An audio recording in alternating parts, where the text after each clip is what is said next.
நெகேமியா 4:6 சொல்லப்பட்டிருக்கிறது,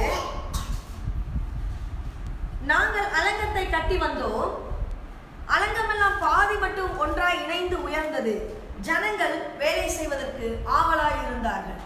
ஜனங்கள் வேலை செய்வதற்கு ஆவலாய் இருந்தார்கள். நீதிமொழிகள் 22:29 இந்த வசனத்தை படிச்சு பார்த்தீங்கன்னா சொன்னீங்கன்னா, நீதிமொழிகள் 22:29 தன் வேலையில் ஜாக்கிரதையாய் உள்ளவனை கண்டால் நீ யாருக்கு முன்பாக நிற்பாய்ங்க? நீசனுக்கு முன்பாக நிற்காமல் ராஜாக்களுக்கு முன்பாக நிற்பாய். தன் வேலையில் ஜாக்கிரதை உள்ளவனை கண்டால் நீங்க ஒருபோதும் நீசனுக்கு முன்பாக நிற்பதில்லை, ஒரு சாத்தானவனுக்கு முன்பாக நிற்பதில்லை, ஒரு சத்துருவானவனுக்கு முன்பாக நிற்பதில்லை. நீங்க யாருக்கு முன்பாக நிற்கிறீர்கள்? கர்த்தர் ராஜாக்களுக்கு முன்பாக நிற்கிறீர்கள், கர்த்தருக்கு முன்பாக நிற்கிறீர்கள். இதெல்லாம் இந்த வேலையில இதை அப்ளை பண்றான்னு பாருங்க. நெகேமியால மக்கள் முழு மனதோடு வேலை செய்தார்கள்.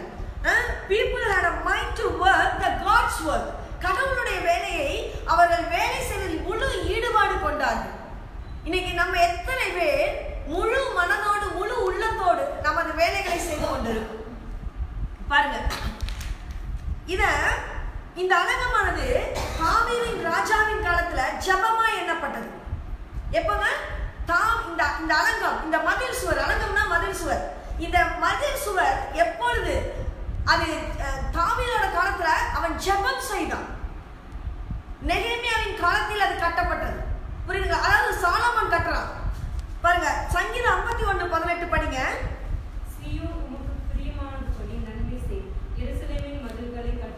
பாருங்க, இங்கே தாவீது ஒரு ஜெபம் செய்கிறான், சீயோனுக்கு நன்மை செய்யும் ஆண்டவரே. அவனுடைய ஜெபம் எப்படி இருக்கிறது பாருங்க. சீயோனுக்கு நன்மை செய்யும் ஆண்டவரே, எருசலேமின் மதில்களை கட்டுவீராக, எருசலேமின் மதில்களை கட்டுவீராக. உம்முடைய மக்கள் கூட்டம் வாழ்கிற இடம், உம்முடைய ஜனம் மதில் இல்லாமல் பாதுகாப்பு இல்லாமல் இருக்கிறது, நீர் அதற்கு ஒரு மதிலை கட்டுவீராக. தாவீதின் கரிசனையான உள்ளம் பாருங்க, எவ்வளவாய் மக்களுக்காய் பரிதபிக்கிறது. சகரியா 2:5 படிங்க.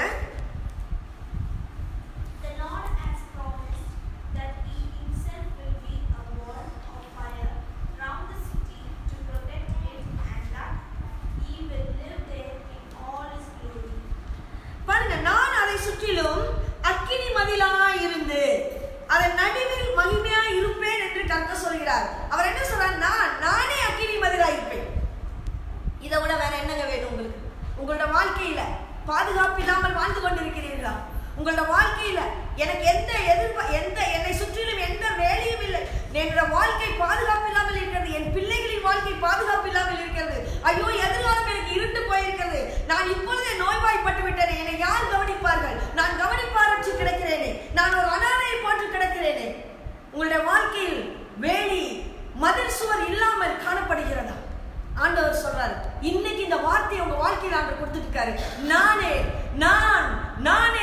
சர்வ வல்ல தேவன் அக்கினி மதிலாய் இருப்பேன். உங்களோட வாழ்க்கையில இதை விட வேற என்ன வேணும்? அவர் சொல்றாரு பாருங்க, அதை சுற்றிலும் அக்கினி மதிலாய் இருந்து அதன் நடுவில் மகிமையாய் இருப்பேன். நான் அக்கினி மதிலாய் இருந்து உங்களோட வாழ்க்கையில நானே மகிமையாய் இருப்பேன். இந்த வார்த்தை இன்னைக்கு ஆண்டவர் உங்களோடு பகிர்ந்து கொண்டிருக்கிறார். சத்துருவானவன் தாக்குகிற ஒரு பாத்திரமாய் தேவ ஜனமாகிய நாம் காணப்படக்கூடாது. சத்துருவானவன் தாக்குகிற ஒரு பாத்திரமாய் தேவ ஜனம் நாம் காணப்படக்கூடாது. இங்கே தாவீது ராஜா ஜெபத்தை ஏறெடுத்தான், ஆனா அவனால் அந்த மதிலை கட்ட முடியவில்லை. தாவீது ராஜா ஜெபத்தை ஏறெடுத்தான், ஆனால் அவனால் அந்த மதிலை கட்ட முடியல. பாருங்க, ஆண்டவர் அவனுக்கு மதிலை கட்டுவதற்கு கொடுக்கவில்லை. ஆனா அநேக வருஷங்கள் கடந்த பின்பு அவனுடைய குமாரன் சாலமன் இஸ்ரவேலின் ராஜாவானான். புரியுதுங்களா? ஆலயத்தை கட்டி அதை சுற்றிலும் ஒரு மதிலை கட்டுகிறான். எவ்வளவு பெரிய விஷயம் பாருங்க. தாவீதுடைய ஜெபம் சாலமோனின் காலத்தில் நிறைவேறுகிறது, தன்னுடைய மகனின் காலத்தில் நிறைவேறுகிறது. அந்த மதிலோட சுவரோட நீளம் என்ன தெரியுங்களா? 4 கிலோமீட்டர் நீளம், 4 கிலோமீட்டர் டிஸ்டன்ஸ், அப்ராக்சிமேட்டா 4018 மீட்டர்ஸ். உயரம் எவ்வளவு தெரியுங்களா? 40 அடி, அதாவது 12 மீட்டர். அகலம் 2.5 மீட்டர், அதாவது 8 அடி அகலம். அந்த வாளோட அகலம் எவ்வளவு பெரிய விஷயம்.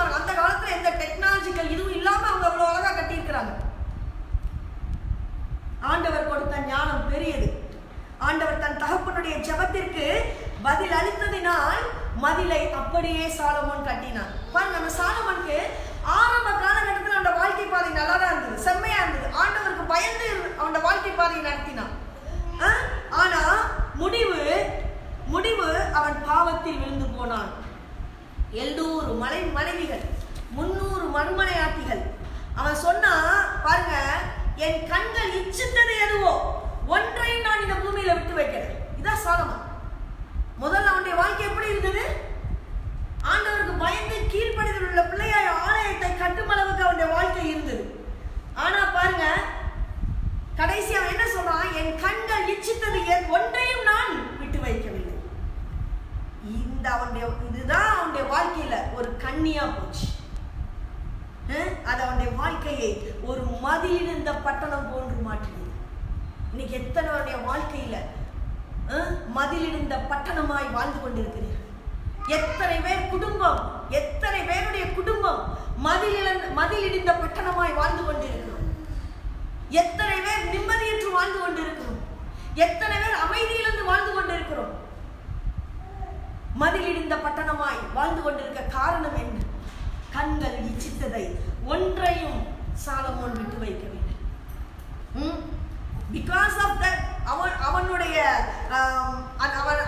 இது மதிலிருந்த பட்டணமாய் மாறினபடியினால் தான் இஸ்ரவேல் தேசம் இரண்டாக பிரிந்தது. என்ன இரண்டா பிரிஞ்சதுங்க? யூதேயா அண்ட் இஸ்ரேல் என இஸ்ரவேல் தேசம் இரண்டாய் பிரிந்தது. கடைசி 5 ராஜாக்களின் பாவம் மிகவும் பெருகினபடியினால், ரொம்ப பெரிய பாவம் பண்றாங்க 5 ராஜாக்கள். கர்த்தர் தேசத்தை புறஜாதிகளின் கையில் ஒப்பு கொடுக்கிறார். யார் கையில் ஒப்பு கொடுக்கிறாங்க? தேசத்தை ஆண்டவர் வழி நடத்தி சென்ற மக்களை புறஜாதிகளின் கையில் ஒப்பு கொடுக்கிறார். இன்னைக்கு நம்மள அந்நியர்கள் கையில ஏன் ஒப்பு கொடுக்கிறாங்க? இன்னைக்கு ஏன் நம்மளுடைய வாழ்க்கை இப்ப ஒரே சோகமும் துன்பமும் கஷ்டமுமா இருந்து கொண்டிருக்கிறது? சிந்திப்போம்.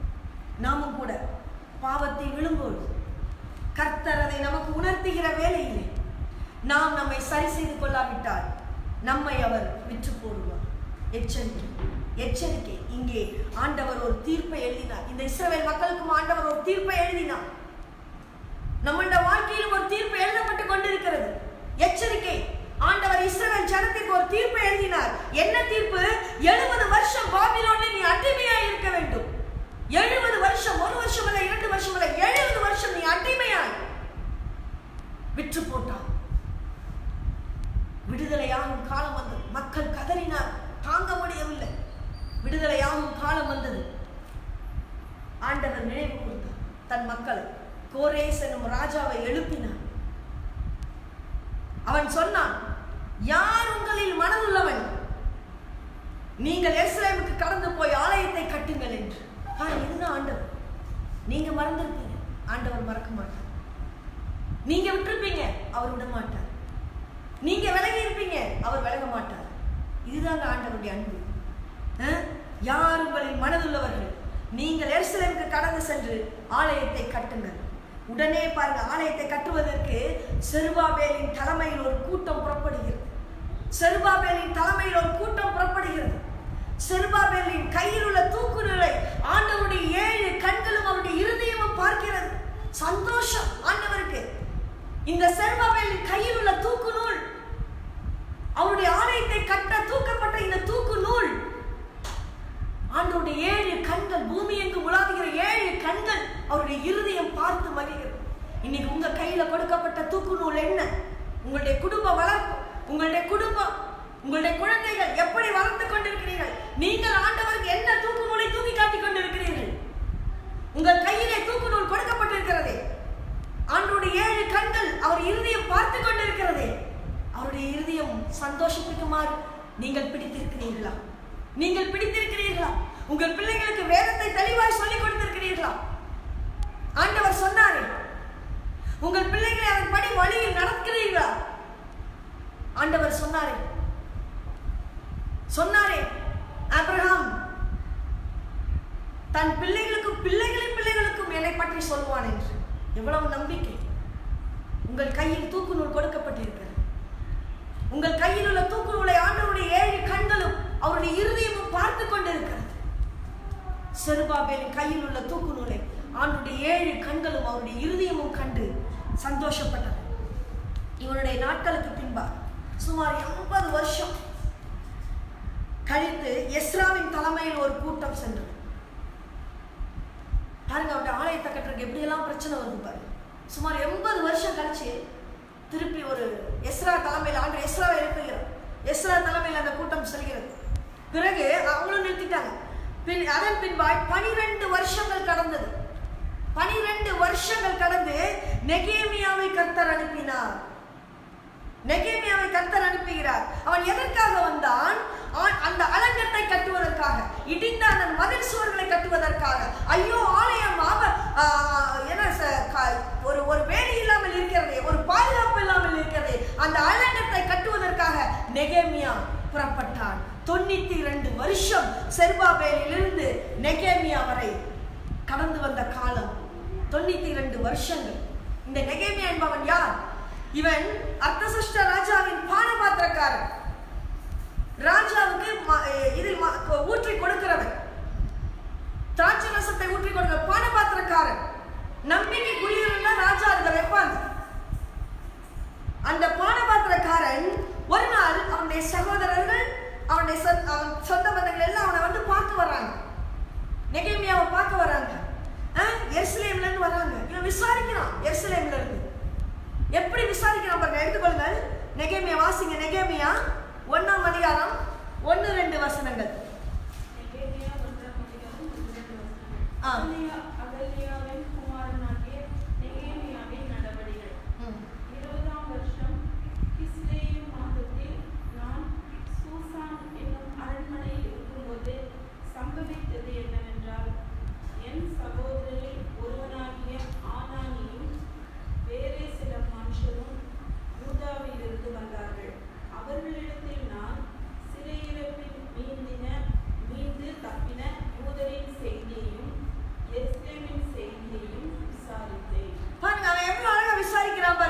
அவர்களிடத்தில் நான் சிறையிருப்பில் மீண்டு தப்பின யூதரின் செய்தியும் எருசலேமின் செய்தியும் விசாரித்தேன். இவன் ஒரு பானபாத்திரக்காரன் ராஜாவுக்கு. இவன் சுகமாய் வாழ்ந்து கொண்டிருக்கிறான். இவன் நன்றாய் தான் வாழ்ந்து கொண்டிருக்கிறான். இவன் செழிப்பாய் வாழ்ந்து கொண்டிருக்கிறான். இவனுக்கு இதை பற்றி கவலை இல்லை, தேவையே இல்லை, அக்கறையும் தேவையில்லை. ஆனால் அவன் எப்படி விசாரிக்கிறான் பாருங்கள். நாம் எப்படிப்பட்டவர்களாய் காணப்படுகிறோம் இந்த பூமியில்? என்னுடைய தேசம் எப்படி போனால் என்ன? நாம் விசாரிக்கிறவர்களாய் காணப்படுகிறோமா? என்னுடைய சொந்தம் எப்படி போனால் என்ன? என்னுடைய பந்தம் எப்படி போனால் என்ன? என்னுடைய நண்பர்கள் எப்படி போனால் என்ன? நான் நன்றாய் இருந்தால் போதும். என்னுடைய சகோதர சகோதரி எப்படி போனாலும் எனக்கு கவலை இல்லை, நான் நன்றாய் இருந்தால் போதும். என்னை சுற்றி இருக்கிறவர்கள் எப்படி போனாலும் பரவாயில்லை, நான் நன்றாய் இருந்தால் போதும். அதை பற்றி கேட்டாதானே வம்பு. கேட்காமே இருந்தவன் நான் நன்றாய் வாழ்ந்தால் போதும் என்று வாழ்கிற வாழ்க்கையை வாழ்ந்து கொண்டிருக்கிறவர்கள் எத்தனை பேர்? கர்த்தருடைய பிள்ளைகளே, கர்த்தர் உங்களிடத்திலிருந்தும் என்னிடத்திலிருந்தும் எதிர்பார்க்கிற ஒரு விஷயம், மற்றவர்களை குறித்த ஒரு கரிசனை, மற்றவர்களை குறித்த ஒரு விசாரிப்பு. நம்ம செய்கிறோமா? இந்த சுபாவம் நமக்குள்ளாய் காணப்படுகிறதா? யோசிச்சு பாருங்க. விசாரிக்கிறோமா? ஆனா நிறைய பேர் சொல்லுவாங்க, நான் விசாரிக்கிறேன்.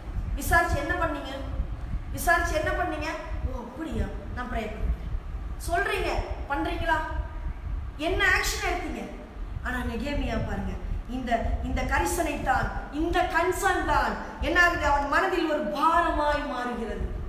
இந்த விசாரிப்பு தான், இந்த கரிசனை அவன் மனதில் ஒரு பாரமாய் மாறுகிறது. இந்த பாரம் தான் அவனுக்கு தரிசனமாய் மாறுகிறது. கர்த்தர் யாருக்கு தரிசனத்தை கொடுப்பார்? சொல்லுங்க பார்க்கலாம். கர்த்தர் யாருக்கு தரிசனத்தை கொடுப்பார்? எந்த மனுஷன் மற்றவர்களை குறித்து கரிசனை உள்ளவனாய் விசாரிக்கிறவனாய் காணப்படுகிறானோ அவனுக்கு தான் கர்த்தர் அந்த தரிசனத்தை கொடுப்பார். நெகேமியா இந்த செய்தியை கேட்டவுடனே அவன் எப்படி பாருங்க, எவ்வளவு அழகா அவன் அநேக நாட்கள் உட்கார்ந்து அந்த 1:4 இருக்கு பாருங்க, படிங்க. 1:4. இந்த வார்த்தைகளை கேட்டபோது நான் உட்கார்ந்து அழுது சில நாளாய் துக்கித்து உபவாசித்து மன்றாடி பரலோகத்தின் தேவனை நோக்கி பாருங்க. இந்த வார்த்தைகளை கேட்ட போது அவன் சொல்றான், தேசம் நல்லா இல்ல, அடிமைகளா இருக்கிறாங்க, அவன் பாருங்க எப்படியெல்லாம் பாருங்க அநேக நாட்கள் உட்கார்ந்து அழுது. எத்தனை பேர் எப்படி பண்றீங்க? அடுத்தவங்க நல்லா இல்லைன்னா எத்தனை பேர் இந்த மாதிரி அநேக நாள் அவங்களுக்காக பரிதபிச்சு அழுதுறீங்க? பாருங்க நெகேமியா எப்படி அழுகிற, அநேக நாட்கள் உட்கார்ந்து அழுது, சில நாளாய் துக்கித்து, உபவாசித்து, மன்றாடி பரலோகத்தின் தேவனை நோக்கி கதறுகிறான். யோசித்து பாருங்க. அவன் கொண்ட கரிசனை, அவன் முதலில் விசாரிக்கிறவன், பிறகு என்ன பண்றாங்க? அதுக்காக ஆண்டுகிட்ட முறையிடு. ஆண்டவரே, அநேக நாட்கள் அழுகிறான், உபவாசிக்கிறான், ஜெபம் பண்றான், மன்றாடுறான். ஆண்டவருக்கு என்று நாம நேரத்தை ஒதுக்குறோமா? இப்படி பானபாத்திரக்காரன் ராஜாவுக்கு அவன் நேரம் இல்லை. என் நேரமும் ராஜாவோடு அவன் இருக்க வேண்டும். நேர காலம் அவனுக்கு கிடைக்காது. ஆனால் கிடைக்கின்ற காலத்தை அவன் செம்மையாய் உபயோகப்படுத்தினான்.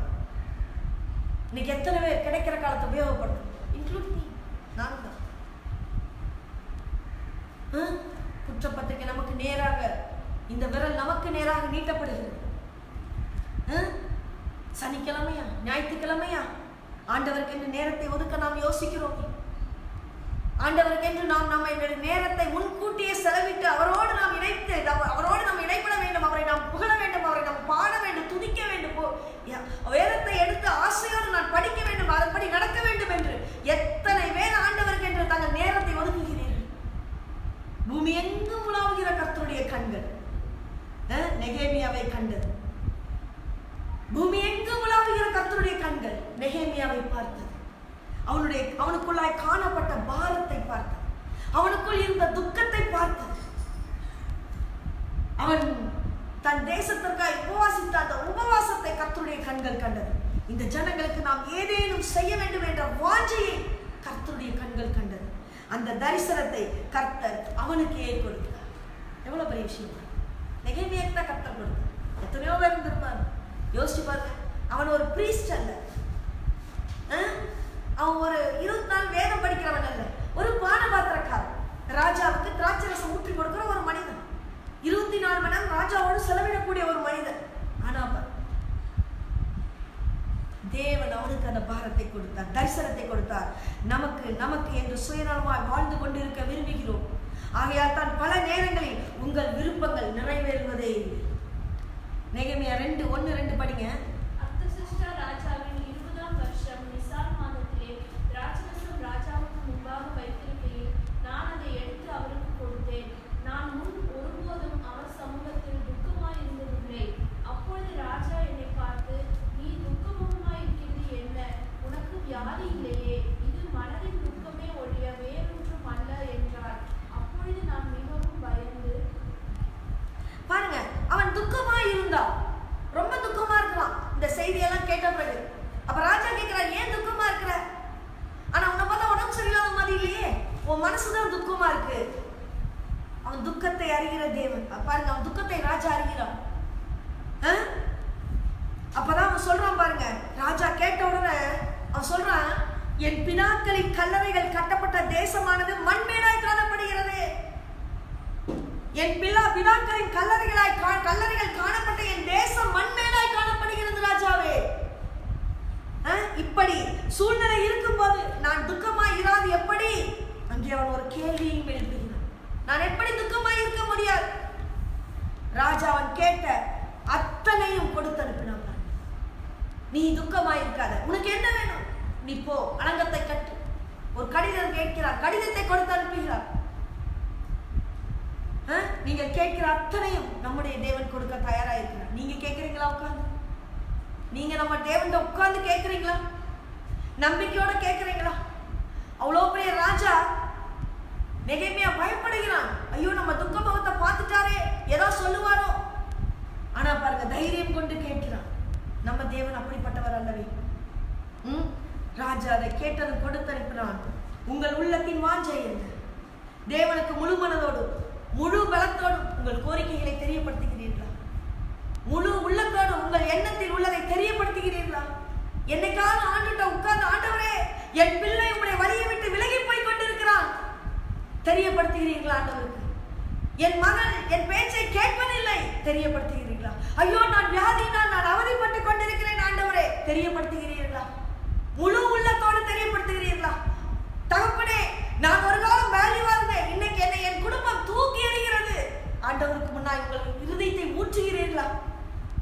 உங்க இருதயத்தை ஊற்றுறீங்களா? ஆண்டவருக்கு தெரியப்படுத்துறீங்களா? ஆண்டவர் சமீபமாய் இருக்கும்போது நீங்க தெரியப்படுத்துறீங்களா? உபவாசித்து ஜெபிக்கிறீங்களா? உங்கள் கண்ணீரை ஆண்டவர் காண்கிற தேவன் அல்லவா? நீங்க என்ன பண்ணி கொண்டிருக்கீங்க? மேலோட்டமாய் சொல்லிக் கொண்டிருக்கிறீர்கள், மேலோட்டமாய் ஆண்டவரை நோக்கி கொண்டிருக்கிறீர்கள். உள்ளத்தை தெரியப்படுத்து. நெகேமியா 2:17-18 படிங்க.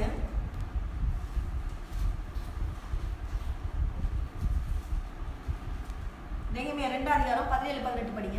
பின்பு நான் அவர்களை நோக்கி, எருசலேம் பாழாயிருக்கிறதையும் அதன் வாசல்கள் அக்கினியால் சுட்டெரிக்கப்பட்டு கிடக்கிறதையும் நான் இருக்கிற சிறுமையையும் பார்க்கிறீர்களே. நாம் இனி நிந்தைக்குள்ளாய் இராதபடிக்கு எருசலேமின் அலங்கத்தை கட்டுவோம் வாருங்கள் என்று சொல்லி என் தேவனுடைய கரம் என்மேல் நன்மையாக இருக்கிறதையும் ராஜா என்னோடே சொன்ன வார்த்தைகளையும் அவர்களுக்கு அறிவித்தேன். அப்பொழுது அவர்கள் எழுந்து கட்டுவோம் வாருங்கள் என்று சொல்லி அந்த நல்ல வேலைக்கு தங்கள் கைகளை திடப்படுத்தினார்கள். பாருங்க, சொல்றேன் பாருங்க, ஜனங்கள் வேலை செய்வதற்கு ஆவலாய் இருந்தார்கள். எழுந்து கட்டுவோம் வாருங்கள். நல்ல வேலைக்கு அவர்கள் தங்களை ஒப்பு கொடுத்தார்கள். படிங்க நெகேமியா 4:6.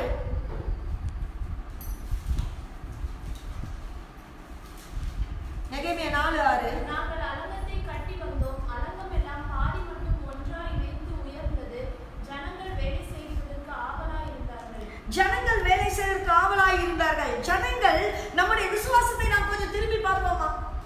அவன் சொல்லுகிறான், நெகேமியா வந்து சொல்கிறான், ஆண்டவர் என்னை பயன்படுத்துகிறார், ஆண்டவருடைய கரம், இரக்கமான கரம் என் மேல் இருக்கிறது, வாருங்கள் ஆலயம் கட்டுவர், அலங்கத்தை கட்டுவோம். ஜனங்கள் எல்லாம் ஒரே மனதோடு வேலை செய்ய ஆர்வமாய் இருந்தார்கள். நம்முடைய விசுவாசத்தை நாம் திரும்பி பார்ப்போமா? துவக்கத்தில் நாம் அவர் மீது கொண்ட அன்பு இப்பொழுது எப்படி இருக்கிறது? அவ்வப்போது நம்மளுடைய வாழ்க்கை பாதையை நாம் உய்த்து ஆராய்ந்து பார்ப்போமா? அந்நாட்களிலே காணப்பட்ட ஆதி அன்பு எனக்குள்ள இப்பொழுது காணப்படுகிறதா? எபேசு சபை ஆதியிலே கொண்ட அன்பை விட்டுவிட்டது என்று கர்த்தர் அங்கலாய்த்தாரே. இங்கே ஜனங்களுக்குள்ளாய் காணப்பட்ட ஆவல் குறையவில்லை.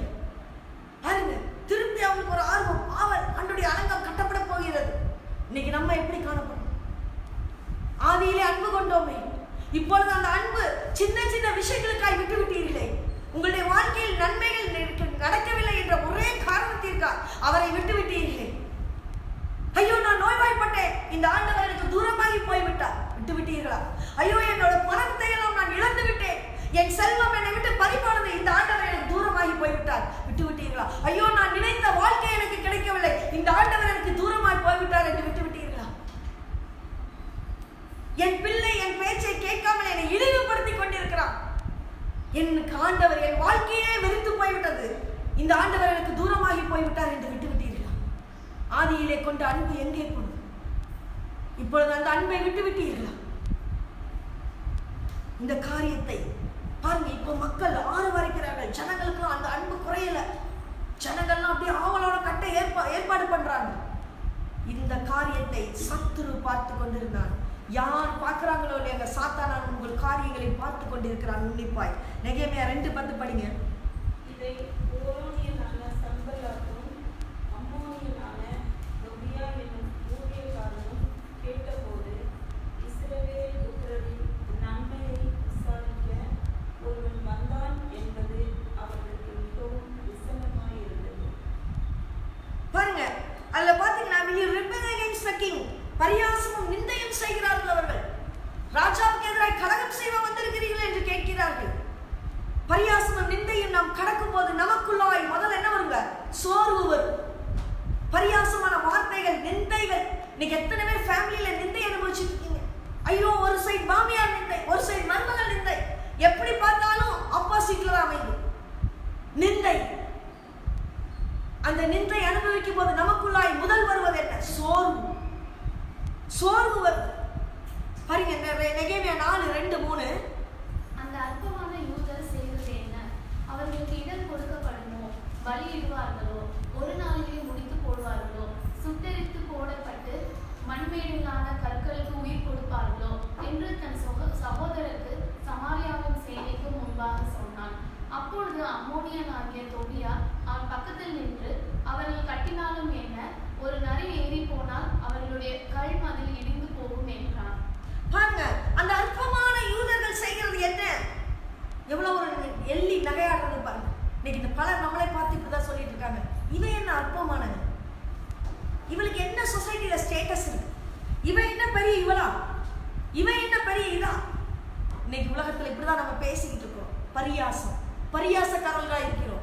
சொல்ல பாருங்க, இந்த அற்பமான யூதர் செய்கிறது என்ன? அதுக்கு பாருங்க, தொபியா சொல்றான், பக்கத்தில் நின்று அவர்கள் கட்டினாலும் ஒரு நரி ஏறி போனால் அவர்கள் கல்மதில் இடிந்து பாருங்க. அகலம் எவ்வளவு பெரிய அகலத்துல கட்டுறாங்க. அவன் சொல்றான், ஒரு நரி ஏறி போனா இடிஞ்சு விழும். சோர்வு என்னும் ஆயுதத்தை ஏய்வான் முதலாவது சத்ருவானவன், டிஸ்கரேஜ்மெண்ட். நீங்க எவ்வளவுதான் ஊக்கமா பண்ணாலும், நீங்க எவ்வளவுதான் பண்ணினாலும், குறை சொல்றதுக்கு பரியாசப்படுத்துறதுனே உங்க பக்கத்துல ஒருத்தங்க இருப்பான். சத்ருவானவன் எப்பொழுதும் உங்களை இடித்து கொண்டிருக்க ஒரு ஆளை வைத்துக் கொண்டே இருப்பான். ஏதோ ஒரு வகையில் சோர்வு உங்களை தாக்கும். ஏன் தெரியுமா? நீங்க ஆண்டரை விட்டு அப்பாச்சும் விலகிடுவீங்களா? உங்களை விளக்க முயற்சி செய்து கொண்டிருக்கிறார். பாருங்க, நெகேமியா சோர்வடைவில்லை. நெகேமியா இதை அறிந்தவனானபடியால் மக்களை இன்னும் அதிகமாய் உற்சாகப்படுத்தினான். சத்ருவானவன் உடனே 2வது ஆயுதத்தை எய்தான். என்ன? நெகேமியா 6:2-3 படிங்க. நான் வாசல்களுக்கு இன்னும் கதவு போடாதிருக்கிறேன். சன்பலாத்தும் கேஷேமும் ஆள் அனுப்பி, நாம் ஓரோ பள்ளத்தாக்கில் இருக்கிற கிராமங்கள் ஒன்றில் ஒருவரை ஒருவர் கண்டு பேசுவோம் வாரும் என்று கூப்பிட்டார்கள். அவர்களோ வென்றால் எனக்கு கொல்லாமல் செய்ய நினைத்தார்கள். அப்பொழுது நான் அவர்களிடத்திற்கு ஆட்களை அனுப்பி, நான் பெரிய வேலையை செய்கிறேன், நான் வரக்கூடாது, நான் அந்த வேலையை விட்டு உங்களிடத்திற்கு வருகிறதினால் அது மினக்கட்டு போவானேன் என்று சொன்னேன். பாருங்க, அவங்க கூப்பிடுறாங்க. ஒரு கூட்டம் கூப்பிடுகிறது. சன்பலாத் கூட்டம் கூடியது. வா, நம்ம கூடி பேசலாம், வா. இப்படிதான் உங்களை எத்தனை பேர் உங்களுடைய பாவ வாழ்க்கைக்கு திருப்பி இழுக்கிறார்கள். எத்தனை பேர் உங்களுடைய வா நம்ம சினிமா போய் ஜாலியா இருக்கலாம், ஜாலியா சுத்தலாம், ஏண்டா கடவுள் வாழ்க்கையை வேஸ்ட் பண்ற. எத்தனை பேர் இன்று உங்களோட வாழ்க்கையை இப்படி சொல்லிக் கொண்டிருக்கிறார். யோசிச்சு பாருங்க. இவன் கூட்டம் சொல்லுது, வா, நீ வா, எங்களோட பேச்சுவார்த்தை நடத்த. ஆனா பாருங்க, நெகேமியா உடனே நெகேமியா பதில் சொல்ல பாருங்க, நான் கர்த்தருக்கென வேலையை செய்து கொண்டிருக்கிறேன், அதை விட்டு வரக்கூடாது. இந்த மன துணிச்சல், இந்த மன தைரியம், இந்த செல்ஃப் கான்பிடன்ஸ் எத்தனை பேருக்கு இருக்குது? நெகேமியா தைரியம் கொண்டு சொல்கிறான், நான் கர்த்தருக்கென வேலையை செய்து கொண்டிருக்கேன், நான் இடையில் விட்டு வர முடியாது. எத்தனை பேருக்கு இந்த மாதிரி மறுக்கக்கூடிய ஒரு பெலன் இருக்கிறது? அடுத்ததா நம்ம பார்க்கும்போது நெகேமியா 6:10-11 படிங்க. மெகதாபேலின் குமாரனாகிய தெலாயாவின் மகன் செமாயா தன் வீட்டிலே அடைக்கப்பட்டிருக்கும் போது நான் அவனிடத்தில் போனேன். அப்பொழுது அவன், நாம் இருவருமாய் தேவனுடைய வீடாகிய ஆலயத்துக்கு போய் தேவாலயத்தின் கதவுகளை பூட்டுவோம் வாரும், உம்மை கொன்று போட வருவார்கள், இரவிலே உம்மை கொன்று போட வருவார்கள் என்றான். அதற்கு நான், என்னை போன்ற மனிதன் ஓடி போவானோ, என்னை போன்றவன் உயிர் பிழைக்கும்படி தேவாலயத்திலே போய் பதுங்குவானோ, நான் போவதில்லை என்றேன். பாருங்க, இங்கே ஒரு கைக்கூலி வாங்கி கொண்டு அவர்கள் பொய் தீர்க்க தரிசனம் சொன்னார்கள். எத்தனை பேர் இன்னைக்கு பொய் தீர்க்க தரிசனம் சொல்லிட்டு இருக்காங்க தெரியுமா? நம்ம கடைசி காலத்துல வாழ்ந்துட்டு இருக்கிறோம். கடைசி காலத்தில் வாழ்ந்து கொண்டிருக்கிறோம். எல்லாரும் அனைவரும் பொய் தீர்க்க தரிசனம் சொல்லிக் கொண்டிருக்கிறார்கள். தங்கள் வயிற்று பிழைப்புக்காக, மக்களின் கூட்டத்திற்காக, புகழுக்காக, தாங்கள் ஒரு வாழ்க்கை வாழ வேண்டும் என்பதற்காக ஆண்டவரின் நாமத்தை பொய்யாய் உபயோகப்படுத்திக் கொண்டு தீர்க்க தரிசனம் சொல்லும் மனிதர்கள் இன்று எத்தனை பேர் இருக்கிறார்கள்? அவங்க சொல்றாங்க பாருங்க, கைக்கூலி வாங்கி கொண்டு தீர்க்க தரிசனம் சொல்லுகிறார்கள். தீர்க்க தரிசனம் உண்மை, தீர்க்க தரிசனம் உண்மை. ஆனா யார் சொல்லுகிறார்கள் என்பதை நாம் பார்க்க வேண்டும். 99% மக்கள் பிழைப்புக்காகவும் புகழுக்காகவும் பணம் சம்பாதிக்கிறதுக்காகவும் சொல்லிக் கொண்டிருக்கிறார்கள். எச்சரிக்கை, எச்சரிக்கை. ஆடுகளுக்குள்ளே ஓநாய்கள், எச்சரிக்கை. பொய் தீர்க்க தரிசனங்களை நம்பி விழுந்து போகாதீர்கள். ஆவிகளை பகுத்தறியும் அறிவை ஆண்டவரிடம் கேட்டு பெற்றுக் கொள்ளுங்கள். தாக்குதல் எப்படி வந்தாலும் சோர்ந்து போகாதீர்கள். ஏதோ ஒண்ணு உங்களுக்கு தாக்குதல் வரும்போது ஆண்டவர் தன்னுடைய பிள்ளையை உங்கள் கட்டாயம் அனுப்புவார். உங்க சோர்வு நீங்கிறதுக்காக கட்டாயம் ஆண்டுடைய வார்த்தையை உங்ககிட்ட பேசுவார். கட்டாயம் நீங்க ஆண்டுடைய பிள்ளையா இருந்தா நீங்க சோர்ந்து போகும் ஒவ்வொரு நேரமும் ஆண்டுடைய வார்த்தை உங்களோடு இடைப்படும். ஆண்டவர் உங்களோடு பேசிக்கொண்டே இருப்பார். மகளே சோர்ந்து போகாத, மகனே சோர்ந்து போகாத, நான் இவ்வளவாய் உனக்கு செய்கிறேன், இவ்வளவாய் இனிமேலும் செய்வேன். ஆண்டுடைய அவருடைய வார்த்தை உங்களுக்குள்ளாய் வந்து காதில் விழுந்து கொண்டே இருக்கும். நெகேமியா 4:7-8 படிங்க. கடைசி 4:7-8 படிங்க. நெகேமியாவின் அலங்கத்தை கட்டுகிற வேலை வளர்ந்தேறுகிறது என்றும் இடிக்கப்பட்ட இடங்கள் அடைப்பட்டு வருகிறது என்றும் சன்லாத்தும் தோப்பியாவும் அரபியரும் அம்மோனியரும் அஸ்தோத்தியரும் கேட்டபோது அவர்கள் மிகவும் எரிச்சலாகி எருசலேமின் மேல் யுத்தம் பண்ண எல்லோரும் ஏகமாய் வரவும் வேலையை தடுக்கவும் கட்டுப்பாடு பண்ணினார்கள். பாருங்க, கடைசியா எவ்வளவா சோர்வுங்கிறத பண்ணாங்க, பரியாசம் பண்ணாங்க, நிந்தை கொடுத்தாங்க, கைக்கூலி வாங்கி தீர்க்கதரிசனம் சொன்னாங்க. எதுவுமே நெகேமியாவை தடுத்து நிறுத்த முடியல. எந்த விஷயமும் நெகேமியாவை தடுத்து நிறுத்த முடியவில்லை. கடைசியா என்ன பண்றாங்க? யுத்தம் தான் வழி, வேற வழி இல்லை என்று யுத்தம் பண்ணும்படியாய் வந்த வேலையிலும் நெகேமியா பாருங்க ஜாக்கிரதை உள்ளவனாய் காணப்படுகிறான். அங்கு எச்சரிக்கை, கர்த்தருடைய பிள்ளைகள் எச்சரிக்கையாய் தங்களுடைய வாழ்க்கையை வாழ வேண்டும். நெகேமியா என்ன செய்தான் பாருங்க. நெகேமியா 4:9 படிங்க.